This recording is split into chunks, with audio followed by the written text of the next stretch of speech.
Hello' গাইছ, কেনেকৈ আছে আপোনালোকে? ভালে আছে চাগে? ময়ো ভালে আছোঁ। আকৌ নেক্সট ভিডিঅ'লৈ আপোনালোকৰ মাজত আহিছোঁ মই।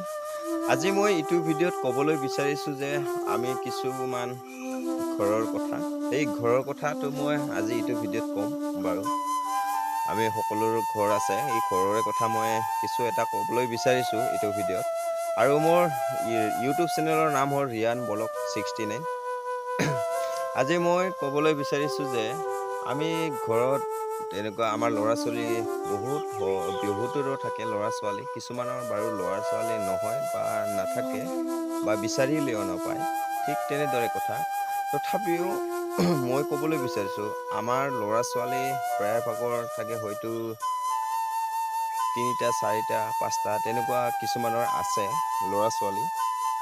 হয়তো কিছুমানৰ অকল ছোৱালী থাকে, কিছুমানৰ অকল ল'ৰাই থাকে, ছোৱালী নাথাকে, ঠিক তেনেদৰে কথা। মই আজি সেইটোৰ বিষয়ে ক'ম যে ছোৱালীৰ বিষয়ে ক'ম, ল'ৰাৰ নহয়। ল'ৰা একচুৱেলি ল'ৰাবিলাক সেইটো কাম কৰিব নোৱাৰে আৰু ল'ৰাক নাৰাখে সেইটো কামত, তেনেকুৱা কামত একচুৱেলি সেই ছোৱালীবিলাকহে ৰাখে তেনেকুৱা কামত।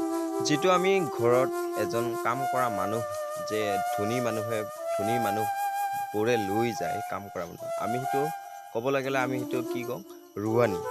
যিটো আমি কিছুমান সময়ত আমি সন্তান জন্ম দিওঁ বা সন্তান জন্ম দিওঁ 6টা 5টা তেনেকুৱা জন্ম দিয়ে, বা দিয়াৰ পিছত আমাৰ দুখীয়া মানুহসকলে খুৱাব নোৱাৰে বা পইচাৰ অভাৱ হয় বা খোৱা লোৱাৰ অকণমান অসুবিধা হয়।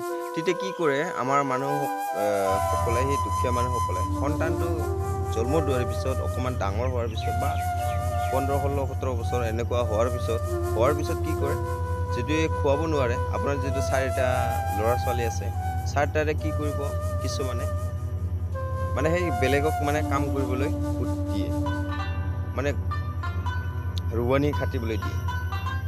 একচুৱেলি মই এটা কথা ক'ব খুজিছোঁ, যদি আপুনি 4টা সন্তানৰ বাপেক বা মাতৃ বা যি নহওক,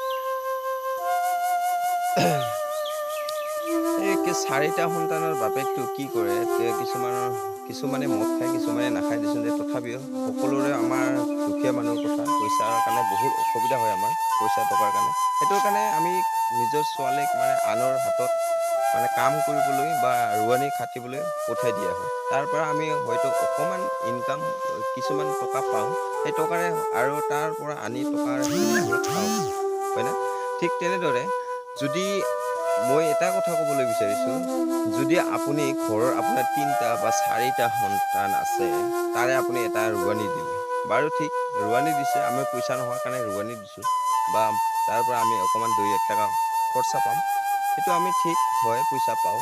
কিন্তু এটাই কথা মই ক'বলৈ বিচাৰিছোঁ যে আপোনালোকে যে যিসকলে ৰোৱনী দিছে বা যিসকলে ৰোৱনী থৈ দিছে ছোৱালীসকলক, এটাই কথা, তাই ভালকৈ খাবলৈ পাইছেনে নাই বা ভালকৈ কথা বতৰা বা ভালকৈ বা চলিব পাৰিছে নাই, ভালকৈ চলিছে বা ভালকৈ ৰাখিছেনে নাই, সেইটো আমি বাৰু চিন্তা নকৰোঁ।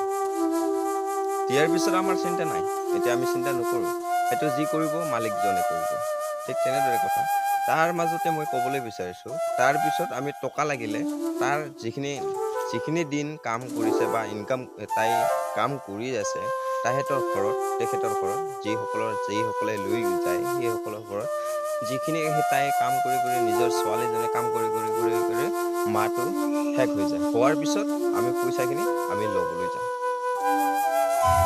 হয়তো কম পৰিমাণে তাক দি আহোঁ বা 50% তাক 50% মোক, ঠিক তেনেদৰে আমি লৈ আহোঁ, ঘৰখন আমাৰ চলাব লাগে, ঠিক আছে বাৰু, সেইটোও হ'ল। কিন্তু এটা কথা, কিন্তু ছোৱালীজনী বা কেনেকৈ আছে বা ছোৱালীজনী বা ভালকৈ খাবলৈ পাইছেনে নাই, ছোৱালীজনী বা সুখ পাইছেনে নাই, সেইটোতো আপোনালোকে কোনোদিনে চিন্তা নকৰে। সেইটো চিন্তা কৰিলেহেঁতেন বা কেতিয়াবা গালিয়ে খাইছে নেকি না মাৰিয়ে খাইছে নেকি, সেইটোতো আমাৰ কোনো ধৰণৰ চিন্তাই নাই। এজন ৰোৱনী খাটিবলৈ গ'লে বহুত কষ্ট হয়, কিন্তু কষ্টটো ফল বহুত থাকিব লাগে, কিন্তু নাথাকে। আমি সেই কষ্ট যদি মই কথাটো ক'ব বিচাৰিছোঁ কি যে আপুনি যদি আপোনাৰ 3টা সন্তান বা 3টাই আপুনি এটা কি বুলি কয় ৰোৱনী খাটিবলৈ দিলে, বেলেগৰ ঘৰত কাম কৰিবলৈ দিলে, আপুনি 3টাৰে 2টা দিলে বাৰু, 2টা ঘৰত থাকিল আৰু আপোনালোকে মা দেউতা 4জন আপোনালোকৰ পৰিয়াল হ'ল, তাৰ লগত 5জন আছিলে, কিন্তু 5জন পৰিয়াল পোহোতে আপোনাৰ বেছিকৈ কষ্ট হ'ল, তাই বেছিকৈ খাল নেকি? যিজনক আপুনি কি বোলে ৰোৱনী দিয়ে বা ৰোৱনীক থৈ দিয়ে, যিসকলে থৈছে সেইসকলকহে কৈছোঁ। আপোনালোকৰ 5জন বা যেনিবা 5জন আছিল বা 6জন আছিল, ঠিক তেনেদৰে বা ক'ৰবাত আপুনি 2জনত হ'ব পাৰে, ক'ৰবাত 3জনত হ'ব পাৰে। আৰু সেই ৰোৱনী থোৱাজনতে বেছি নাখায়। আপোনালোকে যি খায়, আপোনালোকে যি 4জনে বা 5জনে যেনেকৈ খাই থাকে, বা হয়তো তাইওতো সেনেকৈ খালেহেঁতেন। হয়তো আপুনি এক ৰোজ শুকাই থাকিলেহেঁতেন, সকলোৱেতো শুকাইলেহেঁতেন। যে আপুনি বেলেগৰ ঘৰত তাইক কাম কৰিবলৈ ৰাখিছে, কাম কৰিবলৈ দিছে। কিন্তু ছোৱালী মানুহক একচুৱেলি ৰোৱনী খাটাৰ সমস্যাটো বহুত ডাঙৰ সমস্যা। এইখিনি মই নিজস্ব দেখাৰ কাৰণে মই আজি কৈছোঁ। যিটো সময়ত মই এজন ছোৱালীক, তাই হয়তো 15 বছৰ ওপৰত হৈছেনে নাই নাজানো, কিন্তু কম বয়সৰ ছোৱালী আছিলে। এজন মালিক মানুহ, মালিকে ক'ৰ পৰা আহিছে নাজানো। এটা সময়ত মই ধাবাত কাম কৰিছিলোঁ, সেই ধাবাত দেখিছিলোঁ তেনেকুৱা। সেইকাৰণে মই আজি ক'বলৈ বিচাৰিছোঁ যে যিসকলে আনৰ ঘৰত কাম কৰিবলৈ দিয়ে, ছোৱালীবিলাকক পঠাই দিয়ে, সেইসকলৰ বাবেহে। সেইটো কাৰণে কৈছোঁ যে মই ৰোৱনী খাটাৰ কামটো ইমান সহজ নহয়, আৰু বহুত ধৰণৰ গালাজ খাব লাগে, বা বহুত আৰু হয়তো খাবলৈ পায় নে নাপায় নাজানো, সেইবোৰ নাজানো আমি। কিন্তু মই ক'ব বিচাৰিছোঁ, যিজন ছোৱালীক মই দেখিছিলোঁ আজি বহুত বছৰ বুলি ক'ব লাগিব, সেইটো বিষয়ে মই আজিকালি সেনেকুৱা নহ'বও পাৰে, কিন্তু তথাপিও 2-এটাতো থাকি যাবও পাৰে। আজিকালি পৰিৱৰ্তনবিলাক বেলেগ বেলেগ হৈ গৈছে। চবে বুজি পোৱা হ'লেতো ভালে কথা আছিল, সকলোৱে বুজি পোৱা হ'লে ভালে কথা আছিলে। হয়তো বুজি নাপোৱা মানুহজনো থাকিব পাৰে। সেইটোৰ কাৰণে কৈছোঁ যে তেনেকুৱা যাতে আপোনাৰ ছোৱালীও যাতে বিপদত তেনেকুৱা কষ্ট খাই নাথাকে। সেইটোৰ কাৰণে মই ক'ব বিচাৰিছোঁ, আপোনালোকে যিটো কাম কৰিবলৈ বেলেগৰ ঘৰত দিয়ে ছোৱালীটো, আপোনালোকে ভালকৈ চিন্তা কৰক। আপুনি 4জন পৰিয়ালক আপুনি কাম কৰি পুহিব পাৰে, বা 5জন পৰিয়ালক কিয় নোৱাৰিব? পাৰিব। এমুঠি ভাত খাব, আপুনি যিখিনি খাব তাইও সেইখিনিয়ে খাব। আপোনাৰ ছোৱালীজনী আপোনাৰে ছোৱালী, কাৰ ছোৱালী? আনৰতো নহয়। আপুনি কি কৰিব, তাৰপিছত আনৰ হাতত তুলি দিয়ে, বা আনৰ ঘৰত কাম কৰিবলৈ পঠাই দিয়ে। তাৰপিছত তাৰ 2-1 টকা ইনকামটো আপুনিও পায় বা তাইও পায়। ঠিক আছে বাৰু। আপুনি 5জনৰে আপুনি এজনক দিলে বাৰু, 4জনক আপুনি খুৱাব পাৰিলে বাৰু, সি এজনক কিয় খুৱাব নোৱাৰিলে? নিজৰে ছোৱালীজনক আনৰ হাতত কিয় দিব লাগে ৰোৱনী খাটিবলৈ? তাইকো ঘৰত ৰাখক। তাইৰো ইচ্ছা যায় হয়তো লগ বন্ধুৰ লগত খেলিবলৈ, আহি তামচা থাকিবলৈ, ঘৰত ঘৰৰ মা দেউতাহঁৰ মুখ চাই থাকিবলৈ। মা দেউতাহঁৰ গালি এষাৰ গালি খালেও, মৰমৰ গালি এষাৰ খালেও হয়তো তাৰ মনত থাকি যাব, বা মায়ে মোক এনেকুৱা গালি দিছিলে বা এনেকুৱা বুজাইছিলে, তেনেকুৱা হয়তো তাইৰো মনত থাকিলেহেঁতেন। কিন্তু কিছুমানে আপোনালোকে কি কৰিছে, যিসকলে দিছে, যিসকলে বা ৰোৱনী পঠাই দিয়ে, সেইসকলক কৈছোঁ। আৰু মই যিটো সৰু বয়সৰ ছোৱালী, যেনেকুৱা 15 বছৰ 16 বছৰৰ ছোৱালীটো কৈছিলোঁ, সেইটো কথা মই আজি ক'বলৈ বিচাৰিছোঁ। মই এখন ধাবাত আছিলোঁ। সেই ধাবাখনত মই হয়তো তাহাঁতে কাষ্টমাৰ আছিলে, তাইসকলে খাবলৈ আহিছিলে। খোৱাৰ পিছত তাহাঁতে অৰ্ডাৰ দিলে, পৰঠা অৰ্ডাৰ দিছিলে। পৰঠা অৰ্ডাৰ পিছত তাহাঁতৰ পৰিয়ালখিনি সকলোকে অৰ্ডাৰ দিলে বাৰু। সেই ৰোৱনীজনক বা কাম কৰিবলৈ নিয়াজনক বা ছোৱালীজনক অৰ্ডাৰ নিদিলে। সকলো তাইসকলৰ ফেমিলিয়ে বহি ডাইনিংখনত খোৱাৰ পিছত পাছাৰি সেই ছোৱালীজনী, ৰোৱনীজন চাই আছিলে, খাৰা দি চাই আছে ডাইনিঙৰ কাষত, তাক খাবলৈ দিয়া নাই। যেতিয়া তাৰ এটা সৰু বাচ্ছা আছে, এই যিটো মাহাজনী কি বুলি কয়, যি ঘৰে যেনিবা কাম কৰিব লৈছিলে তাহাঁতৰ ঘৰৰ, সেইটো পৰিয়ালৰ তাহাঁতৰ এটা বাচ্ছা আছিলে। সেই বাচ্ছাটোৰ বাবে হয়তো তাক চাৱা চিতাৰ কাৰণে হয়তো সেই ছোৱালীজনক লৈ গৈছিলে। তাৰপিছত সেইটো সকলোৱে তাহাঁতে খালে। খোৱাৰ পিছত সেই ছোৱালীজনক কি কৰিছে, সেই বাচ্ছাটো খাব নোৱাৰা খানাখিনি সেই ছোৱালীজনক খুৱাইছিলে। সেইটো মই আজি বহুত বছৰ সেইটো মোৰ মনত ভাবি আজি মই আপোনালোকৰ মাজত ক'বলৈ কৈছোঁ যে আপোনালোকে আপোনালোকৰ ছোৱালীক আপোনালোকে ক'ৰবাত কাম কৰিবলৈ দিছে বা ৰোৱনী খাটিবলৈ দিছে, আপোনালোকে 100বাৰ চিন্তা কৰক। বা ভালকৈ থাকিব। যদি ভাল ঘৰত পৰে ভাল কথা, আৰু যদি বেয়া ঘৰত পৰিছে তেতিয়াহ'লে আপোনালোকে 100বাৰ চিন্তা কৰিব লাগিব। মই যেনেকৈ কৈছোঁ হয়তো তেনেকুৱা যাতে নহয়, বা সকলো মালিকে যাতে তেনেকুৱা নহয়। সকলো কিছুমানে বুজি পায়। মই মালিক যিসকলে লৈ যায় সেইসকলক ক'বলৈ নাযাওঁ যে সেইসকলৰ তাহাঁতৰ নিজস্ব মনৰ কথা, এইবিলাক মই ক'বলৈ নাযাওঁ। যিসকলে মানে তেনেকুৱা পঠাই দিয়ে ছোৱালীজনক, যিটো জন্ম দিয়াৰ পিছত আপোনালোকে ডাঙৰ দীঘল কৰিছে, আপুনি খুৱাব পাৰিম বুলি জন্ম দীঘল ল'ৰা ছোৱালী বিচৰাৰ পিছত আপোনালোকে বেছিকৈ হ'লে কি কৰে, বেলেগৰ ঘৰত কাম কৰিবলৈ দিয়ে। আপুনি যদি 4জন খুৱাব পাৰে, 5জনক কি খুৱাব নোৱাৰে? 5জনক যদি খুৱাব পাৰে, আপুনি 6জনৰ ভিতৰতে 1জনক পঠাই দি 5জনক খুৱাব পাৰে, 6জনক কিয় খুৱাব নোৱাৰে? ঠিক তেনেদৰে কথা, সিহঁতো একেই খাব। কাৰ ছোৱালী? আপোনাৰে ছোৱালী। এতিয়া চিন্তা কৰক। মই সেইটো ক'বলৈহে বিচাৰিছোঁ আপোনালোকৰ মাজত। মোৰ ভিডিঅ'টো কোৱাৰ উদ্দেশ্যটো এইটোৱে আছিলে, ৰোৱনী খাটাৰ কামটো ইমান সহজ নহয়।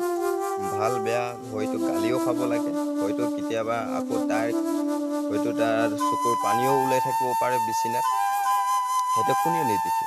আৰু পোৱালীয়ে হয়তো কাম কৰিবলগীয়া হয়। অমুক কৰ, তমুকত যা, তমুকৰ পৰা অমুক লৈ আহ, হয়তো তেনেকুৱা মানে বহুতো কাম আছে।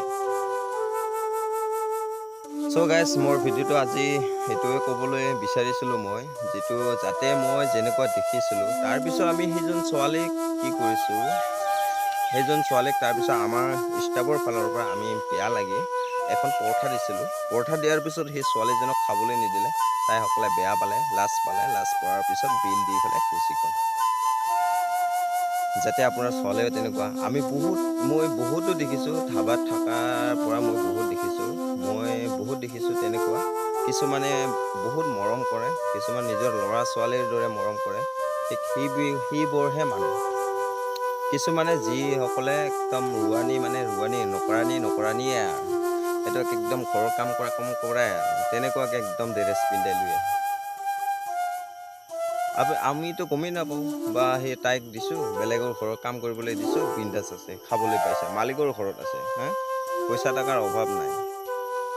কিন্তু সেইটা চিন্তা নকৰিব, তেনেকুৱা চিন্তা নকৰিব। আপুনি 100বাৰ ভাবি লওক, যিসকলে তেনেকুৱা ৰোৱানি থৈছে ছোৱালীসকলক, বা আপুনি নিজৰ ছোৱালীক এইবাৰ ঘৰত আহিলে আপোনালোকে সুধি চাওক, বা আপুনি কি বুলি কয়, তেনেকুৱা নিজৰ ছোৱালীক সুধি চোৱাৰ পিছত নিজৰ ছোৱালীক কি উত্তৰ দিয়ে, তাৰপিছত আপুনি চাওক, হয়তো তাৰ মনত কিমান দুখ থাকে, কিমান কিবা ক'বলৈ ইচ্ছা যায়, তাকে হয়তো ক'ব নোৱাৰে। ঠিক তেনে কথা, আজিৰ ভিডিঅ'টো মই এইখিনিয়ে ক'বলৈ বিচাৰিছোঁ। আৰু যাতে আপোনালোকে, মই বাৰে কৈছোঁ যে আপোনালোকে যিটো আপোনাৰ 5জন সন্তান, বা আপোনাৰ 2জন ল'ৰা, 3জন ছোৱালী, বা আপোনাৰ 5জন সন্তান হোৱাৰ পিছত আপোনালোকৰ 5জন আৰু আপোনালোকে মা দেউতা 5জন, 6জন, 7জন পৰিয়ালৰ যদি আপুনি 2জন বা 1জন যদি আপুনি ৰোৱানি দিয়ে, বাকীখিনি আপুনি যদি সকলোকে হাজিৰা কৰি যদি খুৱাব পাৰে, তেতিয়াহ'লে আপুনি সেই নিজৰ এজন ছোৱালীক আনৰ ঘৰত কাম কৰিবলৈ কিয় লগাব লাগে? আপোনালোকে যি একমুঠি খাব, তাইও একমুঠিয়ে খাব। হয়তো আপোনালোকে যেনেকৈ একমুঠি নাখোৱাকৈ শুই থাকিব, তাইও সেই একমুঠি নাখোৱাকৈ শুই থাকিব, তেতিয়াও তাৰ আনন্দ থাকিব। ৰাতিপুৱা উঠি ঘৰৰ মা দেউতাৰ মুখখন দেখিব, আনৰ ল'ৰা ছোৱালীৰ বৌ কাকা বাইদেউসকলৰ মুখ দেখিব, কিমান যে ভাল লাগিব। লগ বন্ধুৰ লগত ৰাস্তাত বহি মেল পাতিব পাৰিব, কিমান ভাল লাগিব। যদি তেনেকুৱা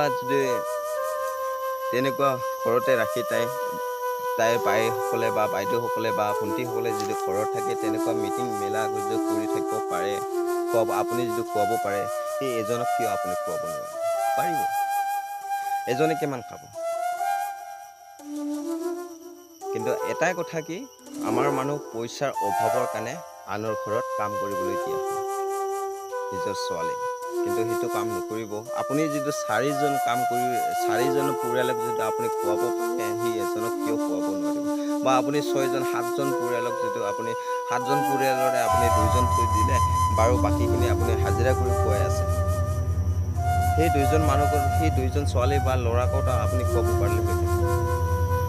ঠিক তেনেদৰে কথা আপোনালোকে যিসকলে তেনেকুৱা ৰুৱানি থয় নিজৰ ছোৱালীক আপোনালোকে একবাৰ ঘৰত যেতিয়া আপোনাৰ ছোৱালীজন আহিব বা মালিকজন কেনেকুৱা বা মালকিনজন কেনেকুৱা এনেকুৱা কি কৰে বা কেনেকুৱাকৈ গালি চালি দিয়ে নেকি বা কিবা বেছিকৈ কাম চাম কৰিব লাগে নেকি টোপনি কিমান পৰত উঠিব লাগে কিমান পৰত উঠিব নালাগে আপোনালোকে চিন্তা কৰকচোন তেনেকুৱাকৈ আপোনালোকে একবাৰ সুধি চাব নিজৰ ছোৱালীক যেতিয়া আপোনালোকে ঘৰত আহে তেতিয়া হয়তো তাই যদি ঘৰত থাকিবলৈ ইচ্ছা হয়তো খুলি ক'ব পাৰে চ' গাইজ মোৰ ভিডিঅ' বনোৱাৰ উদ্দেশ্যটো এইটোৱে আছিলে আৰু আজিৰ ভিডিঅ'টো মোৰ এইখিনিতে সমাপ্ত